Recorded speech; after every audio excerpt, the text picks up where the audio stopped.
del Día del Libro y trató de pintarla de azul, porque eso es lo que hacemos nosotros, hacemos el libro azul. Y entonces nos dijimos, ya, pues, ¿qué es lo que está pasando con el libro azul? Y lo primero, una de las primeras cosas que hicimos fue empezar a buscar hacer un poco de bibliografía, ¿cierto? En el fondo nos encontramos con distintos tipos de publicaciones. Hay publicaciones de historia que revisan la historia institucional, es decir, cómo se ha organizado el club, cómo ha evolucionado el club. También historia deportiva, historia del equipo, de los logros, del ballet en particular. Tenemos libros de cuentos, donde hay uno muy icónico, el libro de Alfredo Sepúlveda. Bueno, esto es lo que nos pasa cuando nos dijimos ¿qué onda con el libro azul? Bueno, con el libro azul aparentemente estamos en un boom, estamos en un momento particular de la historia y qué mejor si empezamos a darnos cuenta que estamos en este momento particular. Por eso nos dijimos qué mejor idea que convocar a los actores del libro azul. Bueno, les voy a contar cómo parte el libro. Parte con las primeras páginas en el fondo. Es un relato que escribe el padre del narrador en el fondo, donde él narra, el padre, su reencuentro con el Estadio Nacional.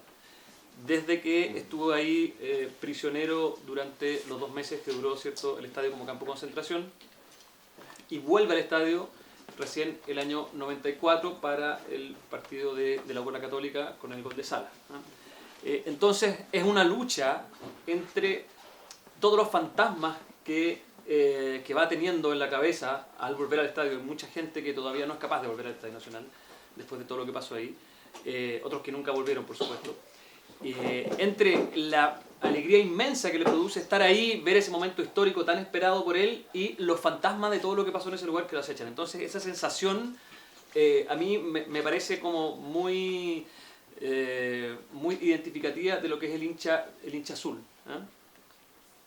Entonces me interesó ese momento, vincular una alegría inmensa como fue para los que estuvimos en ese minuto en el estadio, ese gol de Salas, que obviamente que es la bisagra, creo yo, que cambia la historia de la U y que la transforma en lo que es ahora en el fondo. Muchas veces me pregunto qué hubiera pasado si Salas no metía ese gol. A mí me interesaba, pero muchísimo poder rescatar el tema del descenso del año 89, porque no había ningún autor que haya hablado de eso. Yo le pregunto, ¿cómo vivió el plantel la liguilla del descenso de ese año? Mariano Puyol fue protagonista de la liguilla del descenso del año 91, la U estuvo pero a punto de descender. Él me dice, fue bien tensa, era vivir el fantasma de que el equipo estuviera a punto de irse a segunda nuevamente, pero nos fue bien y sacamos la tarea adelante. Yo personalmente creo que anduve muy bien en esos partidos. Por lo mismo pienso que nunca hay que desmerecer lo que pasó antes del título de 1994, porque la U de los años 80 fue para la U muy difícil, sobre todo la segunda mitad. Y la primera mitad de los 90 para mí fue lo peor que le ha pasado al club. Yo le pregunto, ¿por qué peor que antes del descenso? Y él me dice, exactamente, lo del descenso fue un tema deportivo, pero la época posterior es lo peor que le ha pasado a la U en su historia.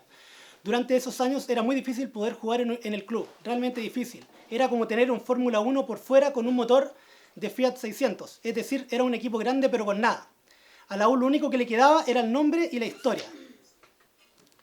Entonces, por lo tanto, él ahí remarca lo que representó para él estar en esa Universidad de Chile tan complicada. O sea, estamos hablando de una época distinta del fútbol donde la plata ya no contaba tanto como ahora. Hoy en día las sociedades anónimas se han apoderado de eso y surgen ciertas falencias como lo que está viviendo actualmente la U, y donde se contrata fundamentalmente pensando en la plata y no en lo netamente deportivo. Yo viví, por supuesto, el tema del tricampeonato, viví el tema de la Copa Sudamericana, pero para mí lo que significó el título de 1994 no compara ningún momento con lo que viví después como hincha de la U.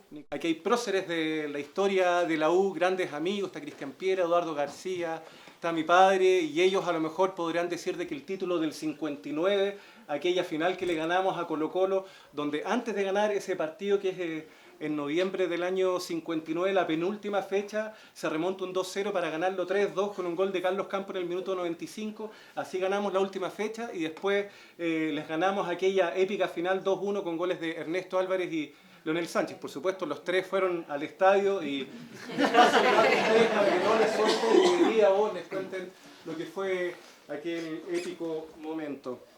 Quizás ese terror, ese deseo de querer invalidar la jugada, presionando al guardalíneas alzando los brazos, conspiró para que algún futbolista de la UC llegara a interceptar la jugada.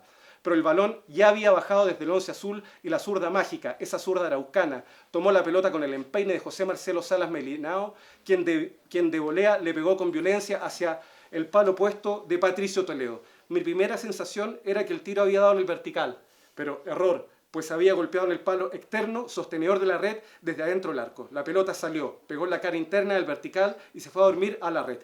En ese segundo, mientras se me venía una avalancha de brazos y cuerpos sudados encima por el rabillo del ojo, miro a Línea, quien sale corriendo rápidamente al centro del campo, validando la conquista, y yo vocifero a todo pulmón: ¡Gol, conche mi madre! ¡Salas, huevón! ¡Salas! ¡Gol de Salas! ¡Somos campeones!